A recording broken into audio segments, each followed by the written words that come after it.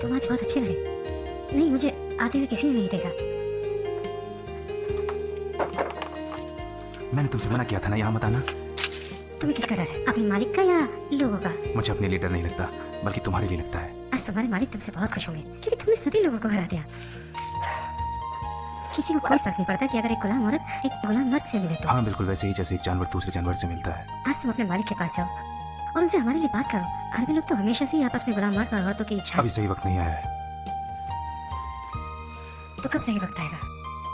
मुझे नहीं पता, मुझे बिल्कुल नहीं पता, और तुम मुझसे बहस भी मत करो। मुझे लगा कम से कम आज तो तुम मेरे से खुश होकर बात कर लोगे।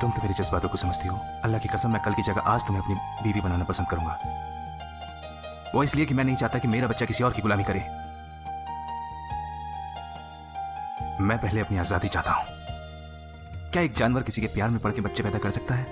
नहीं ना, बल्कि उसे तो और जानवरों के पास लाया जाता है ताकि ज्यादा से ज्यादा जानवर पैदा हो सके। तो मैं गुलामों की संख्या बढ़ा दूं? क्या तुम्हें आज भी लगता है कि जुबैर इब्न मुतैम तुम्हें आजाद कर देगा? शायद।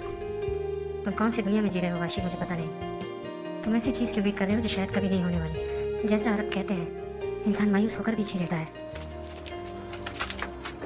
मेरे लिए एक और रास्ता बचा है, और वो है मौत का रास्ता।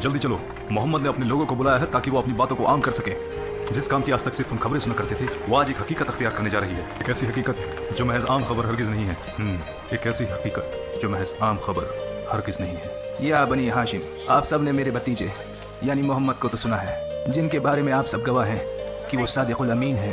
जब उन्होंने आपसे पूछा कि क्या आप उनकी बात पर यकीन रखते हैं, अगर वो ये कहें कि पहाड़ के पीछे एक फौज खड़ी है जो हम पर हमला करने को तैयार है, तो सब ने कहा हाँ, हम यकीन रखते हैं। उन्हें कभी भी झूठ बोलते नहीं देखा। फिर उन्होंने और कहा कि अल्लाह के सिवा किसी की इबादत ना करना, और ये भी कि वो अल्लाह के नबी हैं और उनके रसूल हैं। अब तुम लोग ही इसका फैसला करो। ऐसे मैंने आज इसलिए आप लोगों को इकट्ठा नहीं किया। वो अभी अपना मुकदमा पेश करेंगे और उसके दलाइल भी देंगे, लेकिन मैं इतना जानता हूँ कि ये एक बहुत अहम चीज़ हमारे कानों पर आ पड़ी है, जिसका कुरैश की तारीख में कोई जिक्र नहीं है। मैं आज यहाँ गुस्से से भरे चेहरे भी देख रहा हूँ और ऐसे चेहरे भी देख रहा हूँ जिनकी नीयतों पर शक हो रहा है। जहाँ तक मेरा सवाल है, तो अल्लाह की कसम, मैं अपने भतीजे का साथ कभी नहीं छोड़ूंगा। जो मैंने उनसे कहा था, जाएं और वो करें जिसका हुक्म रब्बी हुआ है। अब मैं जानना चाहता हूँ कि आप सबका क्या कहना है। ये आदमी बहुत शरीर है। मैंने कहा यह आदमी बहुत शरीर है और यही कहता रहूंगा। बनी हाशिम के लोगों, मेरी बात सुनो। मैं भी उनका चचा हूं। वल्लाही मैंने आज तक ऐसा कोई फर्ज नहीं देखा जो अपने ही लोगों को ऐसी मुश्किल में डाल दे जैसी मुश्किल में मोहम्मद हमें डालने वाला है। उसने अपने ही लोगों के दीन को गलत कहा है और हमारे खुदाओं को मानने से इनकार कर दिया है। उस वक्त तुम लोग क्या करोगे जब तमाम अरब के लोग हमारे खिलाफ खड़े हो जाएंगे? क्या हम मुकाबला करने के लिए तैयार हैं? बेहतर यही होगा कि हम मोहम्मद का साथ छोड़ दें। सारे अरब से दुश्मनी लेने से अच्छा यही बेहतर है।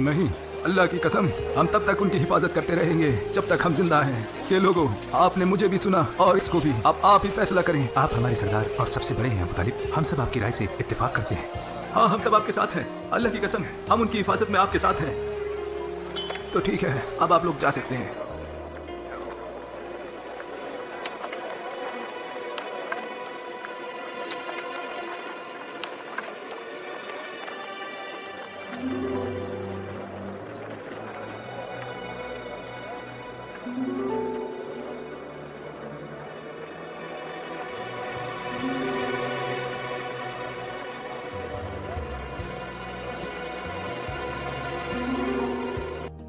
उमर, आप क्या सोचते हैं उनके दीन के बारे में? बिल्कुल वही जो आपको सोचना चाहिए, जो कुरैश के हर फर्ज को सोचना चाहिए, जो कोई भी सबको खुश और एक दूसरे के साथ देखना चाहता है, और जिसको रिश्तेदारों के आपस में लड़ाई झगड़े बिल्कुल भी पसंद नहीं, यानी कि एक दूसरे के खिलाफ होना नापसंद है।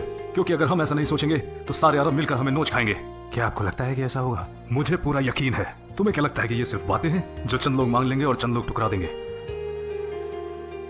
हम हरम के निगहबान लोगों में से हैं ज़ैद। उनके नजदीक हमारी इताअत करना उनके मजहब का हिस्सा है, और बाकी अरब इस हरम की वजह से हमारी इज्जत और तकरीम करते हैं। और जो कोई भी हमारी ख्वाहिशों के खिलाफ जाने की सोचे, वो यही समझता है कि वो हमारे खुदाओं के खिलाफ जा रहा है। और तिजारत का क्या उमर? हरम और तिजारत, उन्हीं की वजह से कुरैश को मुकाम हासिल है। बिल्कुल, दोनों चीजों से कुरैश को कोई नुकसान नहीं, क्योंकि खुदा ने कुरैश को मुकाम दिया है कि हम खादी में हरम है, और तिजारत से हम उसके लिए वो मान लाते हैं जो उसको कायम रखने में हमारी मदद करता है, और हमें मौका देता है कि हम यहाँ इबादत के लिए आने वालों की खूब देखभाल कर सकें।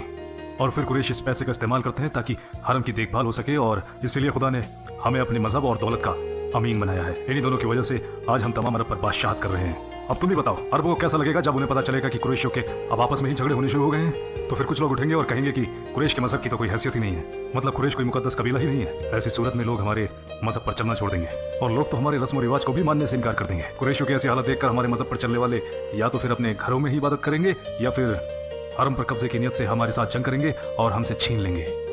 ये है मेरी सोच, और मैं इस बात को यकीनी तौर पर कहता हूं ताकि लोग इस बात को माने, चाहे वो छोटा हो या बड़ा।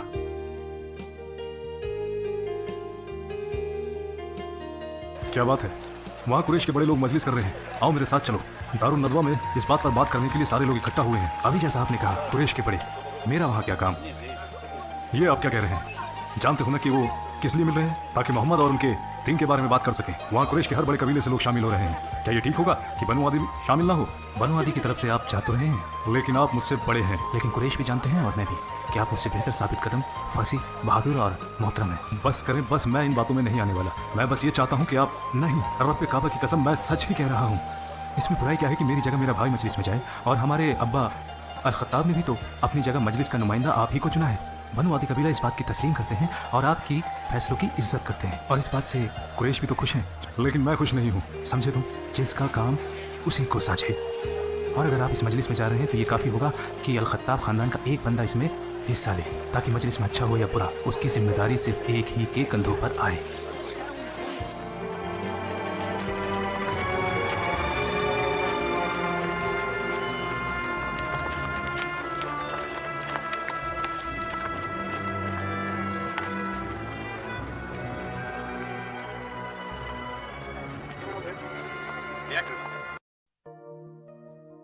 तुम लोग यहाँ खेल रहे हो जबकि अंदर सभी बड़े अहम मौजू पर बात कर रहे हैं, मोहम्मद के बारे में। क्या तुम कुछ नहीं कहोगे कि वो अपनी अकल से मसले हल कर दें, वरना हम अपनी तलवार से तो कर ही देंगे।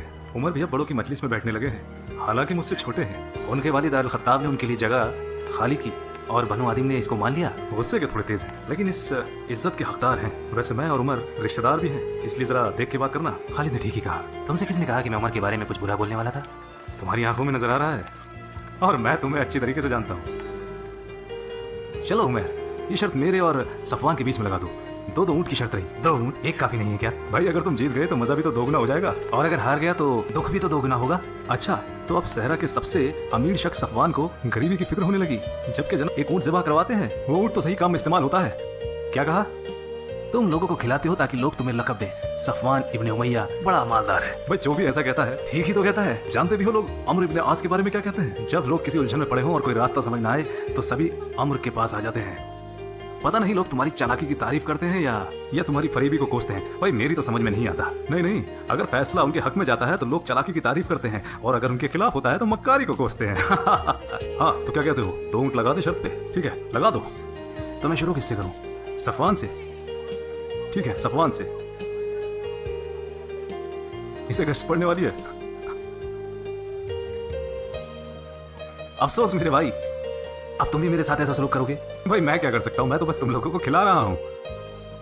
कोई बात नहीं सफवान, तुम बहुत अमीर हो और तुम्हारे अब्बा भी। अगर तुम कुछ हार भी गए तो तुम्हारे अब्बा तुम्हारी मदद कर देंगे। मेरे अब्बा के पास इतना माल नहीं है जितना तुम्हारे बाप अल वलीद अल मुगीरा के पास है। काफी लोगों को कंगाल बना चुके हैं मक्का और ताइफ दोनों में।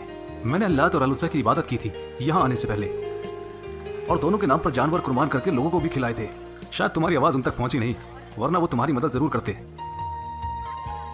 या फिर हो सकता है तुमने सेहतमंद ऊँटनी कुर्बान ना की हो। अमर तुम खेलना चाहोगे?